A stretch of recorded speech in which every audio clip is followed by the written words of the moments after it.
Hi all അസ്സാം വലൈക്കും welcome back. അപ്പോൾ എല്ലാവരും സുഖമായിട്ടിരിക്കുന്നെന്ന് വിചാരിക്കുന്നു. അൽഹംദുലില്ലാ നമ്മളിവിടെ വലിയ കുഴപ്പങ്ങളൊന്നും ഇല്ലാണ്ട് പോകുന്നുണ്ട്. ഇച്ചിരി ക്ലൈമറ്റിൻ്റെ ഇഷ്യൂസും കാര്യങ്ങളൊക്കെ ഉള്ളതുകൊണ്ട് ചെറുതായിട്ടൊക്കെ ഒന്ന് പനി പിടിക്കലും ചുമയും കഫക്കെട്ടും ഒക്കെ കൂടെ ആയിട്ട് ഇങ്ങനെ വന്നിട്ടുണ്ടായി കേട്ടോ. അപ്പോൾ വയ്യാത്തൊരു ദിവസം തന്നെ എടുത്ത വീഡിയോ ആണ്. അപ്പോൾ വീഡിയോയിലേക്ക് പോകുന്നതിന് മുന്നേ നിങ്ങൾ എൻ്റെ ചാനൽ ആദ്യമായിട്ട് വന്ന് കാണുന്ന വ്യൂവേഴ്സ് ആണെങ്കിൽ പ്ലീസ് ചാനൽ ഒന്ന് സബ്സ്ക്രൈബ് ചെയ്തിട്ട് സപ്പോർട്ട് ചെയ്യുക. അതോടൊപ്പം തന്നെ വീഡിയോ നിങ്ങൾക്ക് ഇഷ്ടമാവുകയാണെങ്കിൽ ലൈക്ക് ചെയ്യുക. നിങ്ങളുടെ സജഷൻസും അതുപോലെ നിങ്ങളുടെ ഡൗട്ട്സുകളൊക്കെ കമൻ്റ് ആയിട്ട് അറിയിക്കുക. എനിക്ക് ലൈക്സും കമൻസും ഒക്കെ ഭയങ്കര കുറവാണ് കേട്ടോ കിട്ടണത്. അപ്പോൾ എല്ലാവരും ഒന്ന് സപ്പോർട്ട് ചെയ്യുക. നമുക്ക് ലൈക്സും അതേപോലെ തന്നെ കമൻസൊക്കെ കിട്ടുമ്പോഴാണ് എന്തെങ്കിലും ഒരു റിയാക്ഷൻ ഉണ്ടാകുമ്പോഴാണ് നമുക്ക് വീഡിയോക്ക് എന്തെങ്കിലും ഒരു റിയാക്ഷൻ ഉണ്ടാകുമ്പോഴാണ് ശരിക്കും നമ്മളുടെ വീഡിയോസൊക്കെ നന്നായിട്ട് ഇതാവുക. അപ്പം നമ്മൾ ഓരോ വീഡിയോ ക്രിയേറ്റ് ചെയ്യാനും നല്ല ഹാർഡ് വർക്ക് ചെയ്തിട്ട് തന്നെയാണ് ക്രിയേറ്റ് ചെയ്യുന്നത്. അപ്പോൾ പ്ലീസ് എല്ലാവരും ഒന്ന് ഒരു ലൈക്ക് ഇപ്പം തന്നെ തന്നിട്ട് സപ്പോർട്ട് ചെയ്യണം കേട്ടോ. അപ്പോൾ ഇതാ വയ്യാത്തൊരു ദിവസം തന്നെയാണ്. ശരിക്കും എനിക്ക് നല്ല ഫീവറും കാര്യങ്ങളൊക്കെ ഉണ്ടായിരുന്നു കേട്ടോ. അപ്പം മരുന്ന് കഴിക്കുന്നുണ്ട്.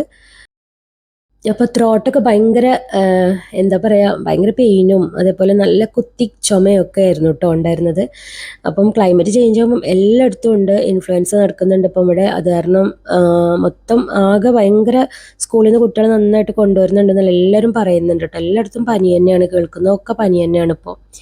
അപ്പം ഞാൻ ബ്രെഡ് വാങ്ങിച്ചിട്ടുണ്ടായിരുന്നു. അപ്പം ബ്രെഡ് ഒന്ന് ഫ്രൈ ചെയ്ത് കൊടുക്കാമെന്ന് വിചാരിച്ചു. മോനെ മൂത്താളെ പറഞ്ഞേക്കുന്ന ക്ലാസ്സിലേക്ക്. അപ്പം അവന് പറഞ്ഞേക്കാൻ വേണ്ടിയിട്ടും പിന്നെ ബ്രേക്ക്ഫാസ്റ്റിന് എന്തെങ്കിലും സിമ്പിളായിട്ട് എന്തെങ്കിലും ആക്കാൻ വേണമല്ലോ. അപ്പോൾ അതിന് വേണ്ടിയിട്ടാണ്. അപ്പോൾ ഞാൻ കോഴിമുട്ട കൂടുതൽ യൂസ് ചെയ്യാണ്ട് വെള്ളവും പാലൊക്കെ ചേർത്ത് കൊണ്ടാണ് ഇപ്രാവശ്യം ഉണ്ടാക്കുന്നത് കേട്ടോ, ബ്രെഡ് ഫ്രൈ ചെയ്യുന്നത്. അല്ലാണ്ട് ഇപ്പം സിമ്പിളായിട്ട് ഉള്ള ഒന്നുമില്ല. പിന്നെ ദോശയൊക്കെ ഉണ്ടാക്കി കഴിഞ്ഞാൽ അപ്പം ചോദിക്കും നീക്ക് എന്താ കറി എന്ന് ചോദിക്കും. അപ്പോൾ കറിയൊക്കെ ആകുമ്പോൾ എന്തായാലും സ്പൈസി ആയിട്ട് വരുമ്പം പിന്നെ അത് ഒന്നും കൂടെ ഈ കുത്തിച്ചുമ കൂടുകയുള്ളൂ. മക്കൾക്കൊക്കെ ഉണ്ട് നല്ല ചുമ. അപ്പോൾ പിന്നെ ഞാൻ അതൊക്കെ ഒഴിവാക്കാൻ വേണ്ടിയിട്ടാണ് ഇങ്ങനെ ചെയ്തത്. പിന്നെ മോനക്കും തന്നെ കൊടുത്ത് വിടണ്ടേ, അപ്പം കുറേ ഫുഡൊന്നും ഉണ്ടാക്കാനും എനിക്കും വയ്യ. അപ്പോൾ പിന്നെ അത് കാരണം ഞാൻ ഇങ്ങനെ സിമ്പിളായിട്ട് ആക്കുക കേട്ടോ. അപ്പം സാധാരണ ഞാൻ ഫ്രൈ പാനിൽ വെച്ചിട്ടാണ് ഉണ്ടാക്കൽ. ഇപ്പോൾ ഫ്രൈ പാനിലാകുമ്പോൾ നമ്മൾ സ്പൂൺ കൊണ്ട് ഇങ്ങനെ കോരി ഒഴിക്കണമല്ലോ നെയ്യ്. അപ്പോൾ അതിന് പകരം ഞാൻ ബ്രഷ് ചെയ്തിട്ടൊന്ന് ടെസ്റ്റ് ചെയ്യാതെയിട്ടാണ് കേട്ടോ ഞാനിങ്ങനെ ഒന്ന് നോക്കുന്നത്. അപ്പോൾ ഇതിനൊരു കാരണമുണ്ട് കേട്ടോ. ശരിക്കും പറഞ്ഞു കഴിഞ്ഞാൽ അത് എന്താണ് നിങ്ങളൊന്ന് ഗസ് ചെയ്തിട്ട് ഒന്ന് കമൻറ്റ് ചെയ്യും കേട്ടോ, ആർക്കെങ്കിലും മനസ്സിലാക്കുന്നെങ്കിൽ. അപ്പോൾ ഞാൻ അതിൻ്റെ ആ ഒരു റീസൺ എന്തായിരുന്നു എന്നുള്ളത് ഞാൻ നെക്സ്റ്റ് വീഡിയോയിൽ ഇൻഷാ അള്ളാ പറയാം കേട്ടോ. അപ്പോൾ ഇത് ഞാൻ ശരിക്കും നമ്മൾ ബാറ്ററി റെഡിയാക്കിയത് നിങ്ങൾ കണ്ടിട്ടുണ്ടാവും.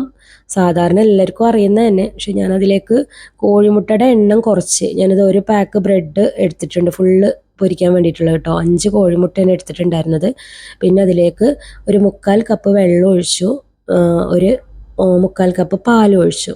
പിന്നെ നമ്മൾ സാധാരണ ഇടാറുള്ള ഏലക്കായപ്പൊടിയും അതേപോലെ തന്നെ പഞ്ചസാരയൊക്കെ ഇട്ടിട്ട് തന്നെയാണ് കേട്ടോ പൊരിച്ചെടുക്കുന്നത്. അങ്ങനെ തന്നെയാണ് ബാറ്റർ ഉണ്ടാക്കിയിട്ടുള്ളത്.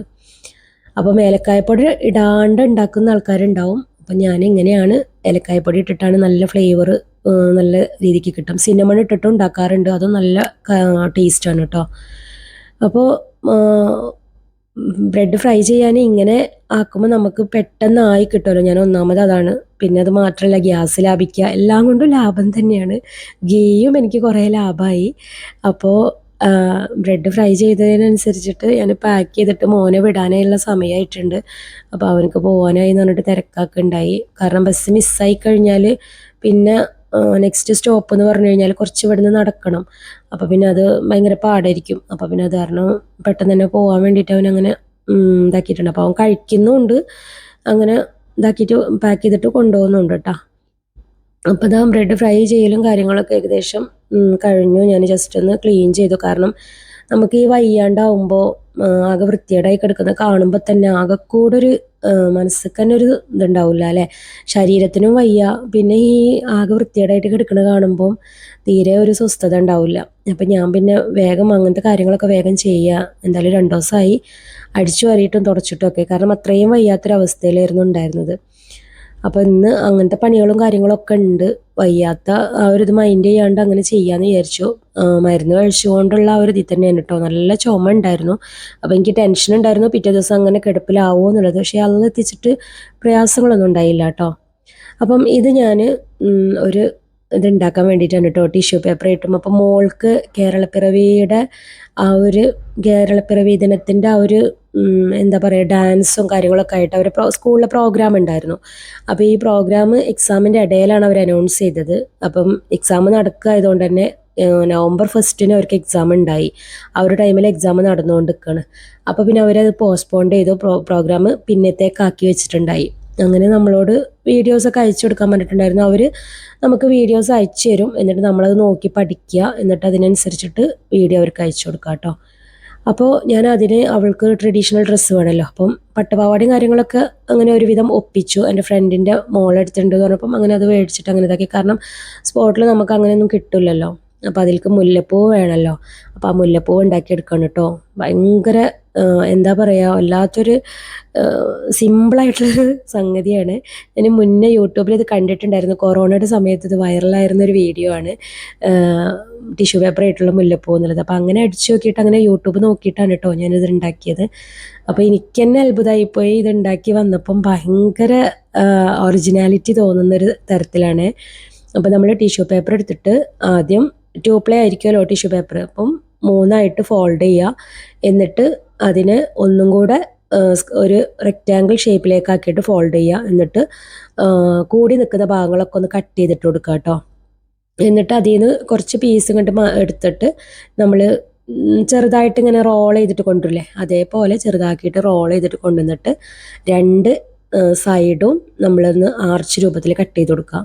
എന്നിട്ട് അതിൻ്റെ സെൻറ്റർ ഭാഗം ഒന്ന് ട്രയാങ്കിളായിട്ട് ജസ്റ്റ് അപ്പുറം ഇപ്പുറം ഞാൻ വീഡിയോയിൽ കാണിച്ചത് നിങ്ങൾ കണ്ടിട്ടുണ്ടാവുമല്ലോ, അതുപോലെ കട്ട് ചെയ്യുക. എന്നിട്ട് നീർത്തി കഴിഞ്ഞിട്ട് നമ്മൾ ഇതുപോലെ ഓരോന്നും ഓരോ വെച്ചാൽ ഒരു ടിഷ്യൂ എന്ന് പറഞ്ഞു കഴിഞ്ഞാൽ ഒരു ടിഷ്യൂവിൻ്റെ ആ ഒരു കട്ടിങ് എന്ന് പറഞ്ഞു കഴിഞ്ഞാൽ അത് 2 എണ്ണം ഉണ്ടാവും. അപ്പം നമ്മൾ 2 എണ്ണം സെപ്പറേറ്റ് ആക്കിയിട്ട് തന്നെ വെക്കുക കേട്ടോ.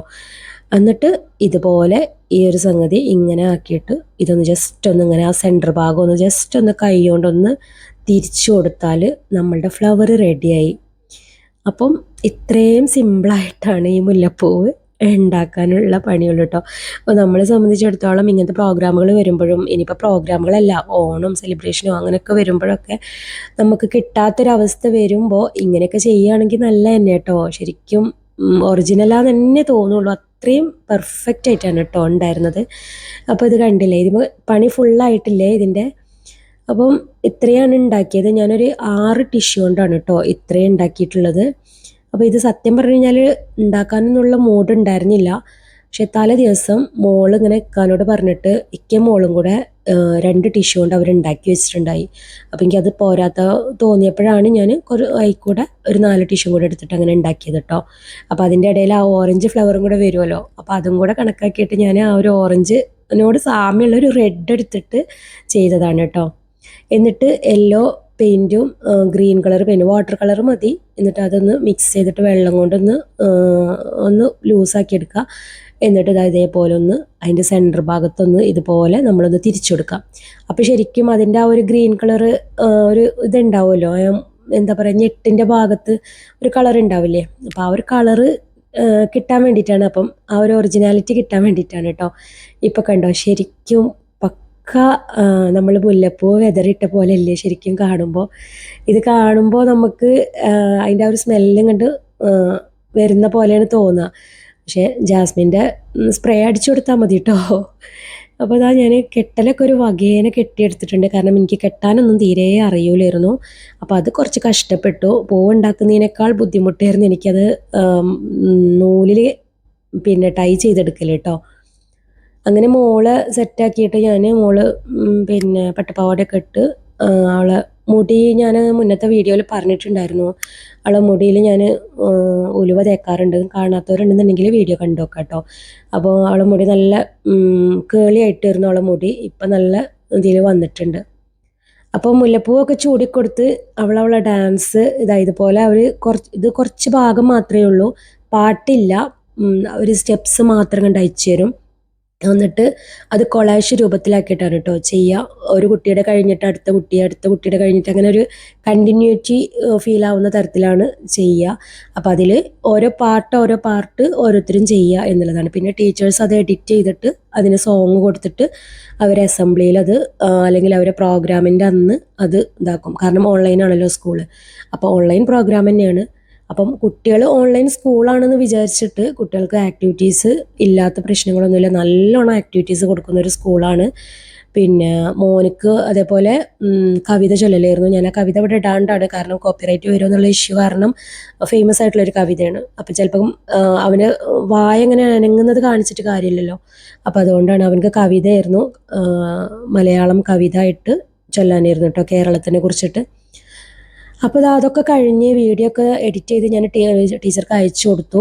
അങ്ങനെ പിന്നെ എൻ്റെ ക്ലീനിങ്ങും കാര്യങ്ങളൊക്കെ ഞാൻ പറഞ്ഞല്ലോ, അടിക്കലും തുടക്കലും ഒക്കെ ഏകദേശം സെറ്റാക്കി. അങ്ങനെ വാഷ്റൂം കഴുകലും. ഇപ്പം ഞാൻ മുന്നേ പറഞ്ഞിട്ടുണ്ടായിരുന്നു, വാഷ്റൂം ഞാൻ ഡിഷ് വാഷ് ലിക്വിഡ് ക്യാന് മേടിക്കലാണ്. ഇത് ഫെയറിയുടെ ബോട്ടിലാക്കി വെച്ചതേ ഉള്ളൂ.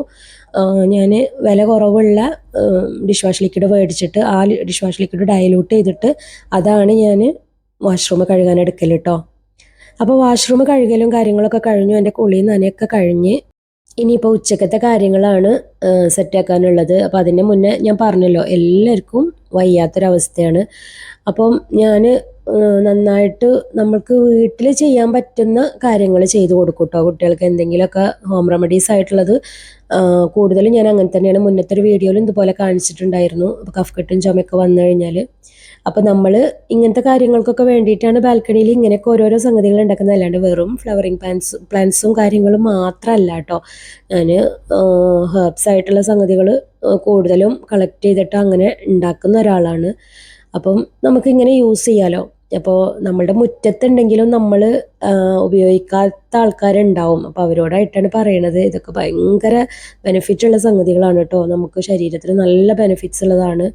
നമ്മൾ ശരിക്കും പറഞ്ഞു കഴിഞ്ഞാൽ പുറത്തുനിന്ന് മേടിച്ച് കഴിക്കുന്ന മരുന്നിനേക്കാൾ എത്രയോ 100 ഇരട്ടി ഫലമുള്ളതാണ്. അപ്പം നമ്മൾ ഇങ്ങനത്തതൊന്നും തീരെ വിടാണ്ട് കുട്ടികളെയും അത് ശീലാക്കി കൊടുക്കുക. ഇപ്പോഴത്തെ മക്കൾക്കൊന്നും അതിനെക്കുറിച്ചിട്ടൊന്നും ഒരു ധാരണ ഉണ്ടാവില്ല, അവരൊന്നും കഴിക്കില്ല. ഞാനൊക്കെ ഇങ്ങനത്തെ റെമഡീസൊക്കെ ആർക്കെങ്കിലുമൊക്കെ പറഞ്ഞു കൊടുത്തു കഴിഞ്ഞാൽ ചില ആൾക്കാരൊക്കെ പറയും, ചില ആൾക്കാർ നല്ല രീതിക്ക് ചെയ്ത് കൊടുക്കാറുണ്ട്. ചില ആൾക്കാർ പറയും അതൊന്നും കഴിക്കില്ല, അതൊന്നും ഇഷ്ടാവില്ല, കുട്ടികളൊന്നും കഴിക്കില്ല, കുട്ടികളൊന്നും കിട്ടില്ല എന്ന്. അപ്പം നമ്മളുടെ മക്കളും അങ്ങനെ തന്നെ പറഞ്ഞ് അവരും പിന്നാക്കം നിന്നായിരുന്നു തന്നെയാണ്. പിന്നെ നമ്മൾ നിർബന്ധിച്ച് അങ്ങോട്ട് കൊടുക്കലും കാര്യങ്ങളും ആയി. അത് അവർക്ക് അങ്ങോട്ട് ഇഷ്ടമാവും. ഇപ്പം നമ്മൾ ഇംഗ്ലീഷ് മരുന്ന് വാങ്ങിച്ചിട്ട് കഴിക്കുമ്പോഴും നമുക്ക് അതിൻ്റേതായിട്ടുള്ള ചവർപ്പും ടേസ്റ്റ് വ്യത്യാസം കുട്ടികൾ കഴിക്കാത്തതൊക്കെ അല്ലേ, എന്നിട്ട് നമ്മളത് കോരി കൊടുക്കുന്നില്ല. അപ്പം അതേപോലെ തന്നെ ഇങ്ങനെയൊക്കെ ട്രൈ ചെയ്ത് നോക്കാം. അപ്പം ഇത് ഞാൻ പനിക്കൂർക്ക ശരിക്കും എന്താ പറയുക, നീര് പിഴിഞ്ഞെടുത്തിട്ട് അതിൽ കുറച്ച് കുരുമുളക് പൊടിയും കുറച്ച് മഞ്ഞൾപ്പൊടിയും തേനും ഒഴിച്ചിട്ട് നല്ലോണം മിക്സ് ചെയ്തിട്ട് അത് കൊടുക്കണം കേട്ടോ. അപ്പോൾ ഈ ഡ്രൈ കഫിന് നല്ല ബെനിഫിറ്റാണ്. ആ ഒരു ചുമ അങ്ങോട്ട് സ്വിച്ച് ഇട്ട പോലെ നിൽക്കുന്ന പോലെയാണ് കേട്ടോ ഫീൽ ആയിട്ടുള്ളത്. മോനൊക്കെ നല്ല ചുമയാണ് രാത്രി. അപ്പോൾ ഇതങ്ങോട്ട് കൊടുത്തു കഴിഞ്ഞാൽ കുറേ നല്ലൊരു ആശ്വാസം ഉണ്ടാവലുണ്ട്, ഉറങ്ങാനും കാര്യങ്ങൾക്കൊക്കെ നല്ലൊരു ആശ്വാസം ഉണ്ടാവലുണ്ട്. അപ്പം ഇത് ഞാൻ ഇടയ്ക്കിടയ്ക്ക് ചെയ്യാറുള്ളതാണ്. അതേപോലെ തന്നെ എന്താ പറയുക, മക്കൾ കഴിക്കാനും തന്നെ കേട്ടോ വലിയ ബുദ്ധിമുട്ടില്ല. പിന്നെ കുരുമുളകും മഞ്ഞൾപ്പൊടിയും ഹണിയും കൂടെ മിക്സ് ചെയ്തിട്ട് ഒരു ലേഹ്യം പോലെ ആക്കിയിട്ട് ഞാൻ ബോട്ടിലാക്കിയിട്ട് വെക്കും അസുഖം വന്നു കഴിഞ്ഞാൽ. അപ്പോൾ അതൊരു 3-4 പ്രാവശ്യമൊക്കെ എടുത്തിട്ട് കൊടുക്കും. കാരണം പനിക്കൂർക്ക എപ്പോഴും നമ്മുടെ കയ്യിലുണ്ടാവില്ല. ഇപ്പം നല്ലോണം കിളിർത്ത് വന്നതുകൊണ്ടാണ് ഇപ്പം എനിക്ക് എടുത്തിട്ട് അത് ചെയ്യാൻ പറ്റിയത്. അതല്ലാന്നുണ്ടെങ്കിൽ ഉണ്ടാവില്ല. പിന്നെ ഞാൻ മുന്നേ പറഞ്ഞിട്ടുണ്ടായി, എനിക്കും തന്നെ നല്ല ഇഷ്ടമാണ് പനിക്കൂർക്ക. പച്ചക്ക് തിന്നും ഞാൻ. എന്താ വെച്ചാൽ മൗത്ത് അൾസറിനൊക്കെ നല്ല ബെനിഫിറ്റാണ് കേട്ടോ. അപ്പം എൻ്റെ വീട്ടിൽ ഇങ്ങനത്തെ കാര്യങ്ങളൊക്കെ ഉണ്ടാവും. അതേപോലെ കൈ മുറിഞ്ഞു കഴിഞ്ഞാൽ മുറികൂട്ടി എന്ന് പറഞ്ഞിട്ടൊരു ലീഫുണ്ട്, അതൊക്കെ ഉണ്ടാവും. അപ്പം അതൊക്കെ നമ്മൾ അങ്ങനെയൊക്കെ യൂസ് ചെയ്യുന്ന ആൾക്കാരാണ് കേട്ടോ. അപ്പോൾ ഇത് മോനക്കാണ് ഡ്രൈ കഫ് നന്നായിട്ടുള്ളത്. മോൾക്ക് പിന്നെ അത്രയ്ക്ക് കണ്ടില്ല. അപ്പം അവന് സിമ്പിളായിട്ടത് കഴിച്ചു. ഞാനപ്പോൾ അവൻ്റെ റിയാക്ഷൻ കാണിച്ചു കൊടുക്കുമെന്ന് പറഞ്ഞിട്ട് അങ്ങനെ നിർത്തിയതാണ് കേട്ടോ. അപ്പോൾ അവൻ പറയാൻ നല്ല എരിവുണ്ട് എന്ന് പറഞ്ഞിട്ട് പറഞ്ഞു. സാധാരണ എരിവ് തീരെ പറ്റാത്ത ആൾക്കാരാണ് കേട്ടോ. അപ്പോൾ അത് അവനക്ക് അങ്ങനെ കൊടുത്ത്, അപ്പോൾ അതങ്ങനെ ചാലിച്ചിട്ട് നമ്മളങ്ങനെ ഒരു 3 പ്രാവശ്യം ഒരു ദിവസം അങ്ങനെ കൊടുത്തു കഴിഞ്ഞാൽ തന്നെ നല്ല ബെനിഫിറ്റാണ് കേട്ടോ. അപ്പോൾ ഞാൻ ഉച്ചക്കൊക്കെ ചോറാക്കിയിട്ടുണ്ട്. ചോറ് ജസ്റ്റ് ഉള്ളിച്ചോറാക്കാമെന്ന് വിചാരിച്ചിട്ടാണ്. അപ്പോൾ ഉള്ളിയും തന്നെ നമുക്ക് ഈ കഫ്കെട്ടിനും ചുമക്കൊക്കെ നല്ല ബെസ്റ്റാണല്ലോ. അപ്പോൾ അതിന് വേണ്ടിയിട്ടാണ് അങ്ങനെ ആക്കി. ചോറ് ജസ്റ്റ് ഉള്ളിച്ചോറാക്കാൻ മാത്രമായിട്ട്, അപ്പോൾ കറിയോ വേറുള്ളതോ ഒന്നും ഉണ്ടാക്കണ്ടല്ലോ. അപ്പോൾ വേഗം പണികൾ കഴിക്കാൻ വേണ്ടിയിട്ടാണ്. കാരണം ആകെ ടയേർഡ് അയക്കുന്ന ക്ലീനിങ്ങും കാര്യങ്ങളൊക്കെ കഴിഞ്ഞപ്പോൾ തന്നെ. പിന്നെ ഈ ഒരു ഡ്രിങ്ക് ഉണ്ടാക്കുന്നതെന്ന് വെച്ചാൽ ഇത് നമ്മൾ തിളപ്പിച്ച് വെച്ച് കഴിഞ്ഞ് ചെറു ചൂടോട് കൂടിയിട്ട് ഇടയ്ക്കിടയ്ക്ക് കുടിക്കുകയാണെങ്കിൽ കുട്ടികൾക്കും നല്ലതാണ്, നമുക്കും ഒക്കെ നല്ലതാണ്. കുടിക്കുകയാണെങ്കിലും ഈ ഫ്ലൂസൊക്കെ വരുന്ന സമയങ്ങളിലൊക്കെ ഭയങ്കര ബെനിഫിറ്റാണ് കേട്ടോ. നല്ല ആശ്വാസമാണ്, ത്രോട്ടിനൊക്കെ ഭയങ്കര ഒരു ആശ്വാസമാണ് കേട്ടോ. ഒരു ഗ്യാസും കാര്യങ്ങളൊക്കെയാണ് ഉള്ളത്. അപ്പം കറുവപ്പട്ട, കുരുമുളക്, കറാമ്പൂവ്, പിന്നെ നമ്മളുടെ ഇഞ്ചി ചതച്ചത്, ചുക്കാണ് ഇടേണ്ടത്, ഇഞ്ചിയാണ് ഞാൻ ഇട്ട് കൊടുത്തിട്ടുള്ളത്. നമുക്കിവിടെ ചുക്ക് കിട്ടൂല. പിന്നെ കുറച്ച് തുളസിയുടെ ഇല ഉണ്ടെങ്കിൽ അത്, പിന്നെ പനിക്കൂർക്ക, ഇതും കൂടെയാണ് ഇപ്പോൾ ഞാൻ അതിൽ ഇട്ട് കൊടുത്തിട്ടുള്ളത്. എന്നിട്ട് അത് നല്ലോണം തിളക്കാൻ വേണ്ടിയിട്ട് വെക്കുക. അപ്പോൾ ചെറിയ തീയാക്കിയിട്ട് വെച്ചാൽ മതി കേട്ടോ. എന്നിട്ട് അത് നല്ലോണം തിളപ്പിച്ചിട്ട് ഞാനത് ഊറ്റി കളയാറില്ല, അതങ്ങനെ മൂടിയിട്ട് അങ്ങനെ തന്നെ വെക്കലാണ് ഉള്ളത് കേട്ടോ. അപ്പോൾ ഞാൻ തെളിച്ചതിന് ശേഷം കാണിച്ചു തരാം. അപ്പോൾ അത് തെളിച്ചൊന്ന് സെറ്റ് ആകുമ്പോഴത്തേനും നമുക്ക് ഉള്ളിച്ചോറ് ഉണ്ടാക്കണമല്ലോ, അപ്പോൾ അതിലേക്കുള്ള ഉള്ളി തൊലി കളഞ്ഞിട്ടെടുക്കാം കേട്ടോ. അപ്പോൾ അതിന് കൂടുതൽ ചെറിയ ഉള്ളിയും പിന്നെ കുറച്ച് വെളുത്തുള്ളിയാണ് ആവശ്യമുള്ളത്. ഇതും ഞാൻ മുന്നേ റെസിപ്പി കാണിച്ചിട്ടുണ്ട്, ഒരു പ്രാവശ്യം ഒരു വ്ളോഗിൽ തന്നെ കാണിച്ചിട്ടുണ്ട്. അപ്പം ആർക്കെങ്കിലും ആവശ്യമുള്ളതുണ്ടെന്നുണ്ടെങ്കിൽ ഒന്ന് ചെക്ക് ചെയ്ത് നോക്കിയാൽ മതി കേട്ടോ. ഞാൻ വേണമെന്നുണ്ടെങ്കിൽ ഡിസ്ക്രിപ്ഷനിൽ കൊടുക്കുക, അല്ലെങ്കിൽ കമൻറ്റിൽ കൊടുക്കുക. നിങ്ങൾ ചോദിക്കുകയാണെന്നുണ്ടെങ്കിൽ കമൻറ്റിൽ ഞാൻ മെൻഷൻ ചെയ്തിട്ട് കൊടുക്കാം കേട്ടോ. പിന്നെ ഉള്ളി തൊലി കളയാനും തന്നെ ഒരു ടിപ്പ് എന്ന് വെച്ച് കഴിഞ്ഞാൽ, ഉള്ളി നമ്മൾ കുറേ ഉണ്ടെന്നുണ്ടെങ്കിലൊക്കെ അതേപോലെ ഡ്രൈ ആയി ഉണ്ടാവില്ലേ തൊലിയൊക്കെ ചിലപ്പോൾ. അപ്പോൾ നമുക്ക് കുറച്ച് നേരം വെള്ളത്തിലിട്ട് കഴിഞ്ഞാൽ അത് പെട്ടെന്ന് തൊലിച്ചെടുക്കാം കേട്ടോ. അതിനിപ്പോൾ ചെറിയുള്ളി ആവട്ടെ വെളുത്തുള്ളി ആവട്ടെ രണ്ടും അങ്ങനെ ചെയ്യുക. വെളുത്തുള്ളി പിന്നെ നമുക്ക് എണ്ണ പുരട്ടിയിട്ട് വെയിലൊള്ളിച്ച് കഴിഞ്ഞാൽ പെട്ടെന്ന് അടർത്തിയെടുക്കാൻ പറ്റും. പക്ഷേ ചെറിയുള്ളിക്ക് അത് പറ്റില്ലല്ലോ. അപ്പോൾ ചെറിയുള്ളി വെള്ളത്തിലിട്ടിട്ട് നമുക്ക് തൊലിച്ചെടുക്കുകയാണെന്നുണ്ടെങ്കിൽ പെട്ടെന്ന് കിട്ടും കേട്ടോ. അപ്പോൾ ഞാൻ അതിന് നിന്നിട്ടില്ല. പിന്നെ ഞാൻ ഉള്ളി സ്റ്റാൻഡിലേക്ക് ഡയറക്റ്റ് ഇട്ടക്കലില്ല, ഞാൻ ആ കവറിൽ തന്നെ അങ്ങനെ കെട്ടി വെക്കലാണ്. ചെയ്യണത് നോക്കിയിട്ട് അങ്ങനെ മാറ്റി വെക്കലാണ് കേട്ടോ. കാരണം ചെയ്യണത് ശ്രദ്ധിക്കണം, കാരണം എയർ തട്ടാണ്ടാവുമ്പം ചീഞ്ഞു പോകാൻ ചാൻസ് കൂടുതലാണ്. അപ്പോൾ ഇതാ ഉള്ളിരിക്കലൊക്കെ കഴിഞ്ഞു, നമ്മളുടെ വെള്ളവും തന്നെ സെറ്റായിട്ടുണ്ട്, തിളച്ച് നല്ല ഇതിലായിട്ട് വന്നിട്ടുണ്ട് കേട്ടോ. അപ്പോൾ ശരിക്കും ഇതൊരു സുലൈമാനിയുടെ ഒരു കളറാണ് ഉണ്ടാവുക, ലൈറ്റ് സുലൈമാനിയുടെ. അപ്പോൾ ഇതിന് അങ്ങനെ മൂടി വെച്ചിട്ട് നമുക്ക് ആവശ്യമുള്ള സമയത്ത് അങ്ങനെ എടുത്തിട്ട് കുടിച്ചാൽ മതി കേട്ടോ. അപ്പോൾ ഇന്നത്തെ വീഡിയോ ഇത്രയൊക്കെയാണ് ഉള്ളത്. എല്ലാവർക്കും വീഡിയോ യൂസ്ഫുൾ ആയി എന്ന് വിചാരിക്കുന്നു. ഇൻഷാ അല്ലാഹ് നെക്സ്റ്റ് നല്ലൊരു വീഡിയോ ആയിട്ട് വരാൻ അള്ളാഹു അനുഗ്രഹിക്കട്ടെ. അപ്പോൾ എല്ലാവരോടും അസ്സലാമു അലൈക്കും.